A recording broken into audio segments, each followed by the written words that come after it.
मौसम इतना खूबसूरत और मंजर भी इतना सुहाना कि सब कुछ इतना अच्छा लग रहा था कि मुझे अल्लाह की कुदरत हर चीज में महसूस हो रही थी।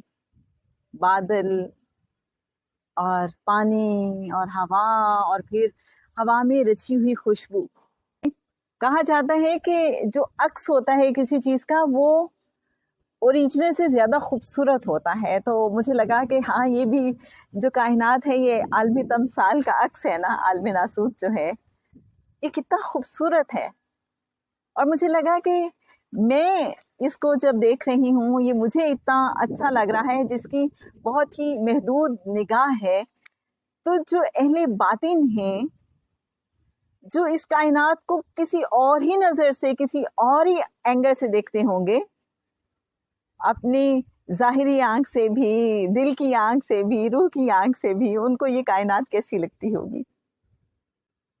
अल्लाह की कुदरत की निशानियां कैसे कैसे समझ आती होंगी। इतनी खूबसूरत जो कायनात है तो इसका खालिक कितना प्यारा होगा। और वो उसका प्यारा होना, उसका मेहरबान होना हम हर एक सांस के साथ महसूस कर सकते हैं और करते हैं। ऑब्वियसली हम प्रैक्टिस करते हैं इसको।